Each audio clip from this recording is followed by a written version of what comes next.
tapi seluruh pengunjung dalam sidang itu. Apalagi seorang terdakwa.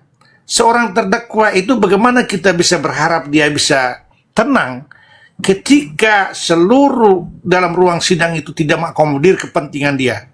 Pasti dia marah. Dia marah karena dia coba mempertahankan nasib dalam masa depannya dia. Sehingga sikap-sikap yang dilontarkan oleh Nikita Mirzani, saya masih menganggap benar itu. Itu reaksi, respon dia.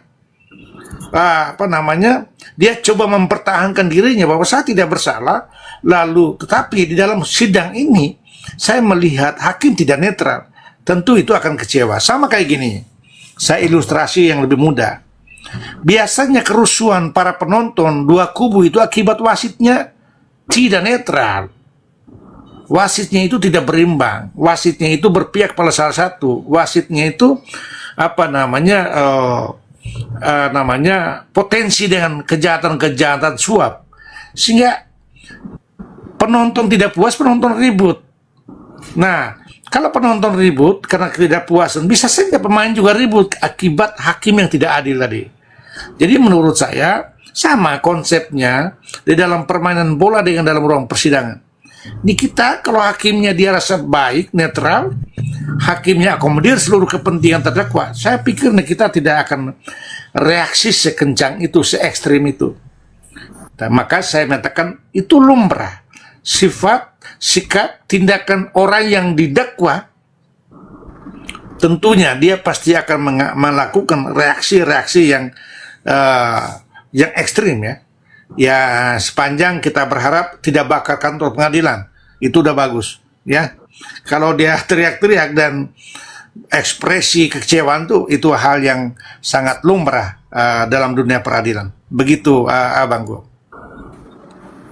Oke, tadi siapa yang bertanya itu? Satu lagi Pak ya, saya pertanyakan Pak. Ini dari apa ya? Dari tingkah laku daripada pihak JPU Pak dan hakim. Jadi masyarakat atau netizen Pak menduga ada suap menyuap kepada mereka ini. Gitu loh Pak. Itu apakah salah pernyataan daripada netizen itu Pak? Menurut Pak Yoman Pak. Ya, kita tidak bisa pungkiri bahwa publik sedang tidak percaya terhadap lembaga penegak hukum. Itu harus diterima. Nah, caranya supaya ada muncul trust dari publik, ya lembaga penegak hukum termasuk pengacara, jaksa, hakim, polisi harus memperbaiki integritas. Harus memberikan ruang keadilan dalam ruang publik. Kebenaran diakomodir. Yang salah boleh diadili. Yang benar itu tidak boleh diadili. Jangan melakukan kriminalisasi. Jangan melakukan upaya suap. Sehingga ada trust dari publik. Kalau publik, netizen menyatakan bahwa ada hakim yang kotor, jaksa yang kotor, harus terima. Karena memang keadaannya seperti itu. Siapa yang bisa pungkiri bahwa penegakan hukum ini buruk? Baik sekarang. Tidak ada yang baik. Jaksa buktinya apa? Ada tersangka dalam kasus korupsi, ada tersangka dalam kasus suap. Pengacara yang baik? Tidak. Pengacara juga ada terlibat dalam kasus suap. Apakah hakim baik? Hakim juga ada ditangkap dalam kasus korupsi, kasus-kasus suap. Nah, tiga lembaga ini, apakah polisi baik? Ada kok polisi yang ditangkap. Artinya, ini menjadi tesis bahwa lembaga penegak hukum ini kita tidak baik. Belum bisa dibantahkan itu. Lalu kalau netizen menyatakan bahwa ada kejahatan dalam ruang penegak hukum, harus terima. Caranya supaya apa? Ada citranya itu dikembali menjadi baik, menjadi trust dalam ruang publik, ya memperbaiki integritas, memberikan pelayanan yang berkualitas, memberikan pelayanan yang terbaik bagi publik, pasti akan mendapatkan poin yang baik juga dari publik. Saya pikir itu Bang. Oke Pak. Oke. Lanjut kok. Bang Confucian mungkin mau nanya Bang. Bang Ayat, Barfly. Ya, Bang Yoman, ini kan yang kita lihat di persidangan ini kan sudah nggak netral ya. Apalagi ini ditonton oleh publik gitu kan, dimana saat ini publik sudah bergejolak, netizen sudah mulai speak up ya kan, ketidaknetralannya dari JPU dan hakim. Apakah kira-kira JPU dan hakim ini bakal digantikan itu Bang Yoman? Di dalam teori hukum itu bisa Bang, namanya recusatio. Recusatio itu adalah pengajuan oleh terdakwa melalui kuasa hukumnya untuk pergantian hakim maupun pergantian jaksa. Ini harus dilakukan. Kalau saya lihat memang harus dilakukan itu. Baik itu persoalan setuju dan tidak setuju, tetapi lawyer harus mengakomodir seluruh kepentingan kliennya atau terdakwa. Syarat-syaratnya adalah mengajukan surat permohonan itu menganggap bahwa hakim tidak lagi menjaga netralitas, ya, hakim tidak lagi menjaga netralitas untuk kepentingan terdakwa. Lalu ada potensi transaksional yang bersifat upaya suap yang dilakukan oleh pelapor terhadap hakim, itu menjadi dasar untuk pergantian hakim. Lalu bagaimana caranya untuk pergantian jaksa juga bisa hal yang sama. Konsepnya sama. Adalah mosi tidak percaya terhadap jaksa penuntut umum. Ya. Dan ada tindakan non prosedural dan tindakan-tindakan yang melanggar etika profesi di dalam ruang persidangan. Itu bisa menjadi dasar untuk mengajukan permohonan pergantian hakim dan jaksa penuntut umum. Begitu Abangku. Oh, terima kasih. Berarti memang harusnya Bang Fahmi ya, itu Bang Nyoman, untuk minta digantikan ya, karena sudah tidak ada ketidaknetralan di dalam persidangan ya. Gitu ya Bang Nyoman. Jadi begini Bang Play, Misalnya, kalau seandainya diganti hakimnya itu kan berarti kan kasihan yang udah diduga menyuap, kan berarti harus nyuap baru gitu loh. Lanjut Bang Nyoman.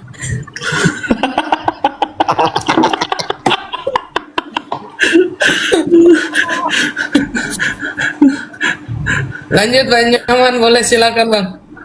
iya, Habislah duitnya Bang. justru. iya. Baik, Bang, menarik ya. Ya, Iya, saya kuras hanya dulu memberikan duitnya. gambaran.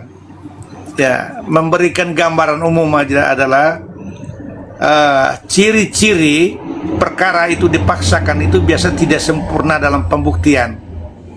Ciri-ciri perkara itu dipaksakan tidak sempurna dalam pembuktian. Itu untuk kritikan saya terhadap jaksa dan polisi. Kritikan yang kedua adalah tindakan tidak profesional dan mengabaikan nilai-nilai kebenaran dalam ruang peradilan. Itu mencirikan bahwa pelaku yang duduk di dalam ruang persidangan sebagai wasit yang adil telah terkontaminasi oleh kepentingan-kepentingan individu. Apakah ada dugaan suap atau ada konflik of interest? Bisa saja salah satu hakim itu adalah saudara dari pelapor atau korban, atau ada kekerabatan atau ada hubungan perkawinan. Bisa saja terjadi hal itu. Maka dari dasar-dasar itu menjadi pertimbangan yang baik bagi Bang Fahmi untuk mengajukan permohonan pergantian hakim dan jaksa penuntut umum. Begitu, Bang. Bang Konfusian mungkin atau Bang Long ada yang mau ditanyakan, silakan, monggo seakan. Kalau saya sih yang nanggapinya seperti ini ya, yang tadi disampaikan Bang Nyoman, terus pertanyaan dari Bang Ice Striker ya. Dengan pergantian apakah menjamin akan lebih baik? Apakah kita akan menambah krisis kepercayaan? Itu kan karena grupnya. Justru kita harus kawal, biarkan. Udah biarkan aja. Andai kata nanti NM diputus bersalah, harus lanjut terus bongkar. Ini kan sudah kasat mata dong. Dari dua saksi pelapor, dakwaannya patah. Dari saksi dokter Oki yang ngejar-ngejar RG, unsur dakwaannya sudah patah. Nggak ada ini. Ya. Justru itu saya setuju. Kalau memang ini yang tadi disampaikan oleh Bang Nyoman dipaksakan, terlihat tidak sempurna, dakwaannya nggak akan utuh dan sulit dibuktikan. Udah biarkan aja. Masalahnya hakim punya wewenang penuh kalau nggak diganti. Betul. Nah, coba kan sekarang apakah ya yang misalkan pas diganti, kalau mereka saling kenal kan sama aja, main kedip mata. Yang Kokoriko bilang keluar lagi duit, RG-nya kasihan ya. Ya nggak apa-apa, kalau nggak bener lagi ya up lagi. Intinya harus dikawal. Saya sih setuju. Gimana Bang Nyoman? Gimana Bang Ganti. Nyoman? Kalau nggak diganti, gimana Bang Nyoman? Itu menurut si Bang Konflusi. Gimana Bang? Ya, saya pikir kan lawyer itu kan memiliki prinsip melakukan upaya apapun untuk menyelamatkan kliennya. Maka saya pikir ini menjadi momentum yang baik untuk mengajukan permohonan pergantian hakim. Terlepas ada hakim yang lain juga tidak dijamin jujur, tetapi setidak-tidaknya itu menjadi pertarungan lebih baik dibanding kita bertarung menantikan putusan pada hakim-hakim yang tidak objektif. Sudah sangat jelas kan tidak objektif. Ya, kalau tidak objektif hasilnya pasti kita sudah tahu 99%. Tetapi kalau memang kita sudah menggantikan hakim baru, kita masih punya harapan bahwa hakim yang baru itu datang dengan prinsip moral yang baik, lalu menjaga integritas kelembagaan yang baik. Itu yang kita harapkan dibanding kita coba mempertahankan dalam posisi yang ya menjadi kita sendiri pesimis ya bahwa mereka akan memberikan satu keputusan yang adil. Begitu sih. Menurut saya ini bagian dari upaya saja sih. Kalau kata jaminan itu ya Allahu alam ya orang bilangnya. Tapi menurut saya hanya untuk meminimalis tingkat risiko. Nextnya kita mendapatkan putusan yang memang sudah seperti apa yang kita dugakan. Begitu sih Bang Konfusin. Jadi gini Bang Yoman, aku pingin bertanya lagi Bang, apakah bisa netizen Bang membuat surat ya kan, mau tidak percaya Bang kepada Kejaksaan Agung karena pihak JPU-nya ini tidak adil ya? Bolehkah? Gitu Pak Yoman. Mau tak percaya diberikan Pak. Tindakan-tindakan non hukum namanya itu boleh, itu tekanan publik. Kalau di dalam kerennya bisa ada class action publik, boleh saja. Artinya boleh-boleh saja itu. Hanya persoal menjadi pertimbangan apa tidak itu kembali. Tapi kita lihat belajar dari pengalaman, banyak juga peradilan-peradilan itu bisa berubah keputusan ketika ada tekanan massa. Nah, misalnya di dalam kasus sianida itu juga ada tekanan massa. Lalu di dalam kasus Ahok juga itu ada tekanan massa. Tekanan massa itu, dorongan-dorongan dari publik itu bisa mempengaruhi keputusan. Walaupun prinsip-prinsip hakim yang prinsip-prinsip hakim kami mendiri ya, kami netral, tapi ya secara fakta tidak juga. Ya itu begitu, secara prakteknya begitu Bang. Oh iya Pak, makasih. Begini, saya tambahkan sedikit. Hakim, kami kan hakim mandiri, kami hakim kan netral, iya. Ya, akan tidak netral, akan berubah kemandirian ketika cuan sudah berbicara depan mata. Kan begitu ya.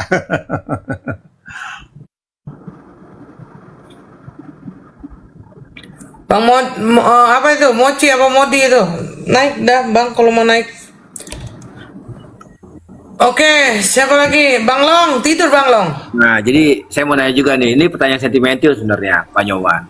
Kan bahasanya kan sidang terbuka untuk umum. Oke. Nah, kita datang untuk coba meliput live langsung, tapi tidak diperbolehkan. Nah, lucunya begitu kita live di luar dan kita siarin melalui TV yang disiapkan pengadilan, itu boleh. Ini gimana menurut tanggapan Bang Nyoman nih, Pak Nyoman nih? Itu diskriminatif kan gitu. Kalau sekali terbuka, artinya terbuka untuk umum, siapapun, tukang becak juga boleh masuk di situ. Dan yang kedua, ketika itu boleh disiarkan, jangan diskriminatif seolah-olah wartawan kecil itu tidak boleh. Sementara TV-TV besar yang sudah memberikan semacam amplop untuk hakim memberikan izin boleh. Itu kan tidak adil di dalam ruang publik begitu. Diskriminatif itu adalah tidak boleh gitu, dan hakim itu harus tetap menjaga marwahnya. Ketegasan itu penting, jangan ada yang boleh, ada yang tidak. Yang sepanjang diatur Sepanjang tidak diatur artinya boleh. Artinya di dalam sidang terbuka tidak mengatur bahwa orang tidak boleh menyiarkan. Kan tidak ada aturan, berarti kan boleh. Kecuali sidang tertutup, jangankan menyiarkan pelaksanaan sidang. Orang aja tidak bisa menonton masuk di dalam ruangan itu. Jadi menurut saya hakim ini butuh ketegasan, hanya menjalankan aturan. Sepanjang aturan itu boleh, boleh saja orang melakukan penyiaran. Supaya publik itu tahu, karena ini bentuk dari transparansi dalam sebuah perkara yang menjadi perhatian publik. Saya pikir harus disiarkan begitu. Siap. Seandainya ini akan terulang kembali, apa yang mesti kami lakukan nih Pak Nyoman nih? Karena Apa adanya. gini bang, ini kan orang ini dari pihak pengadilan bang, telah mengangkangi bang hak kebebasan pers, Undang-Undang Nomor 40 tahun 99, atau pengadilan tidak mengerti dengan undang-undang tersebut. Coba Pak Yoman jelaskan Pak Yoman. Iya betul, saya sepakat itu. Karena ini kasus publik artinya publik yang tidak hadir dalam persidangan ingin tahu perkembangannya. Maka asas yang digunakan oleh hakim adalah transparansi. Mereka harus terbuka bahwa mereka telah menguji perkara ini secara fair gitu loh, secara netral, secara terbuka, dan semua publik bisa melihat perkembangannya, dan publik juga bisa memberikan opini kira-kira apa ya, kalau ya publik diberikan ruang untuk bertarung gitu loh antara siapa dan siapa yang bisa membuktikan atau bisa jadi terpidana. Nah, kita contoh kasus sianida dulu terbuka live itu 24 jam. Kenapa? Karena ada kebutuhan publik ingin mengetahui perkembangan sidang itu. Itu bagus sebenarnya. Tidak ada yang harus tutup dalam ruang publik, karena kita ini adalah kebebasan pers, keterbukaan informasi, lalu transparansi dalam penegakan. Ini tuntutan-tuntutan yang sudah diatur oleh undang-undang. Saya pikir tidak ada alasan hakim untuk menolak untuk disiarkan secara umum, terbuka untuk umum, begitu. Ya. Bang Nyoman, saya ingin tanya Bang Nyoman, itu ada ketentuan nggak Bang Nyoman, baik JPU maupun hakim yang ditugaskan ya untuk sidang? Karena yang saya soroti itu ya terlepas apapun, kan di sidang itu kan yang kendalinya kan ada di hakim. Seharusnya attitude etika kan harus ditunjukkan sebagai teladan. Ya mereka itu kan job desk dari negara loh itu. Jadi yang saya lihat sidang yang kemarin tuh hakim itu culeos aja, itu ngeleos begitu aja. Gimana tuh Bang Nyoman? Ada ketok palu nggak sih Berkaitan kemarin itu? Ya, berkaitan dengan attitude atau etika itu melekat kepada semua individu, termasuk kita. Tetapi berbicara tentang kode etik itu mengikat seluruh profesi hukum. Ada kode etiknya. Maka di dalam kekuasaan absolut hakim, bahwa itu ruang sidang mereka juga dituntut untuk melakukan menjaga etika di dalam persidangan, menjaga estetika di dalam persidangan, dan menjaga satu lagi nih yang harus dijaga, moralitas.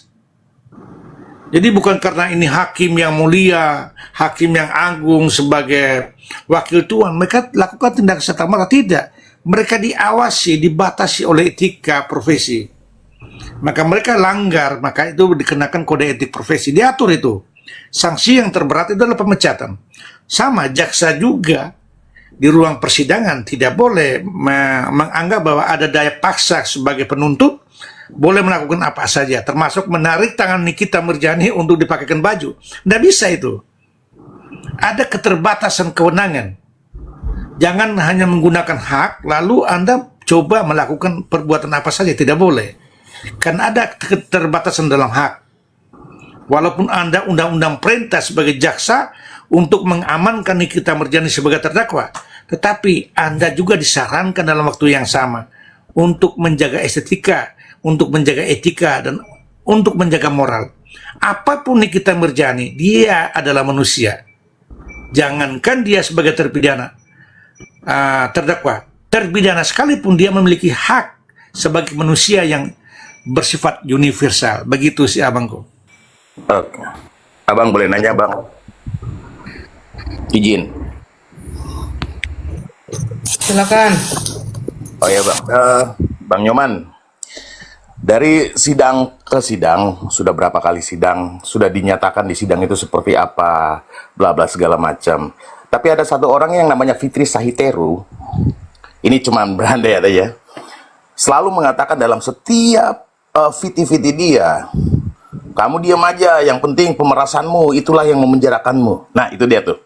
Seperti sesuatu yang sudah absolut. Nah, ini mencurigakan masyarakat umum. Secara tidak langsung dia membuka kedoknya sendiri bahwasanya di belakang daripada terdakwanya seorang Nikita Mirzani adalah dia pelakunya. Ini mohon maaf ya. Dari gaya bahasa, ekspresi dia, yakin dan percaya bahwasanya yang akan naik adalah pemerasan. Dan itu bisa dibuktikan dari beberapa orang-orang yang selalu menjadi buzzer dan segala macam. Pemerasan. Ya, menurut pandangan Bang Nyoman gimana?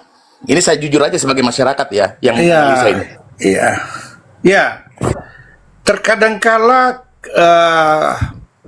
di dalam diri seseorang didominasi oleh kebencian, dia akan menutupi nilai kebenaran. Jadi ekspresi yang disampaikan yang bersangkutan itu adalah ekspresi kebencian, sehingga dia coba mengambil alih peran hakim untuk mengadili Nikita Mirzani bahwa dia telah terbukti pidana pemerasan. Itu ciri-ciri begitu, Bang, bahwa ada sentimental, kebencian yang dominasi dalam jiwa dan raganya itu memunculkan ekspresinya seperti itu. Jadi banyak orang yang tidak tahu apa-apa tapi coba mengadili seseorang. Banyak ya, kalau kita Koko Hero ya, kalau kita berbicara tentang sejarah Yesus dulu, yang berteriak salibkan Yesus itu ada orang yang tidak mengerti. Nggak tahu tentang salahnya, yang nggak tahu tentang dosanya apa, taunya teriak aja. Sama orang-orang seperti itu, tipikalnya berteriak tanpa mengetahui tentang kesalahan orang lain. Hakim aja masih mendengar dalam ruang persidangan, apalagi dia sudah mengadili. Nah, sikap-sikap yang mengadili adalah sikap yang dipenuhi oleh sentimental atau kebencian yang akut, yang dapat menguburkan kebenaran dalam kehidupan. Begitu sih abangku. Ya, terima kasih Bang masukannya. Cuman yang di sini seakan-akan menggiring opini secara tidak langsung, tapi monohok itu menurut saya. Kalau dibilang di sini apa Bang? Tidak apa-apa. Jaksa juga menggiring opini melalui dakwaan. Ya, jaksa saja kita menganggap bahwa itu opini subjektivitas. Apalagi penonton di luar itu opini, Bang, bukan fakta. Kita faktanya tunggu setelah persidangan seperti apa, apakah dia bersalah apa tidak. Saya pikir begitu, Bang. Itu opini bebas, bukan fakta itu. Begitu abang. Tapi Bang Nyoman lanjut ya. Yang tadi yang pertanyaan saya yang hakim itu ya. Jadi itu kan artinya kan sudah live ngelihat ya. Jadi kalau saya dari sisi psikologisnya, hakim itu emosional. Tetapi kalau tindak tanduknya benar, dia harus tenang, dia harus closing gitu sidang. Setuju nggak Bang begitu Bang? Dia akomodir seluruh kepentingan terdakwa. Dia akomodir semua. Kalaupun dia menolak, dia harus menyampaikan alasan penolakan itu. Dan harus supaya bisa diterima oleh semua orang, termasuk terdakwa. Apakah ini bukan agendanya untuk mendengar rekaman?